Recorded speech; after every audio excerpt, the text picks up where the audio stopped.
ఇటీవల టెక్ రంగంలోని ఉద్యోగులకు గడ్డుకాలమే నడుస్తోంది. ఎప్పటివరకు ఉద్యోగం ఉంటుందో, ఎప్పుడు ఊడుతుందో తెలియని పరిస్థితుల్లో ఉద్యోగులు భయాందోళనకు గురవుతున్నారు.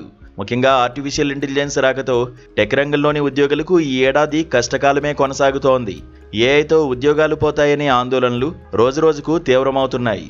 అందుకు తగ్గట్టుగానే దిగ్గజ కంపెనీల ప్రకటనలు కలవరపెడుతున్నాయి. తాజాగా ఫేస్బుక్ మాతృ సంస్థ మెటా భారీ ఎత్తున లే ఆఫ్లకు సిద్ధమైనట్లు తెలుస్తోంది. దాదాపు 16,000 మందిని ఉద్యోగాల నుంచి తొలగించనున్నట్లు సమాచారం. ఈ మేరకు విశ్వసనీయ వర్గాలను ఉటంకిస్తూ అంతర్జాతీయ మీడియా కథనాలు వెల్లడించాయి. ఏఐలో పెట్టుబడులను పెంచుతోన్న నేపథ్యంలో ఉద్యోగుల సంఖ్యలో కోత పెట్టాలని మెటా భావిస్తున్నట్టు సదరు మీడియా కథనాలు పేర్కొన్నాయి. ఇందుకు సంబంధించిన ప్రణాళికలను కంపెనీ టాప్ ఎగ్జిక్యూటివ్స్, సీనియర్ లీడర్లతో పంచుకున్నట్లు ఆ కథనాలు పేర్కొన్నాయి. అయితే సంస్థ సిబ్బందిలోని దాదాపు 20% మందిని తొలగించాలని మెటా యోచిస్తున్నట్లు తెలుస్తోంది. కాగా ప్రస్తుతం ఈ కంపెనీలో 79,000 మంది పనిచేస్తుండగా వారిలో దాదాపు 16,000 మందికి లే ఆఫ్లు ఇవ్వనున్నట్లు సమాచారం.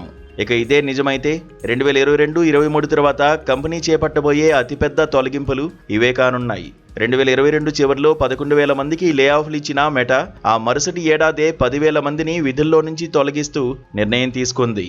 అయితే తాజా కథనాలపై మెటా నుంచి అధికారిక స్పందనేది రాలేదు.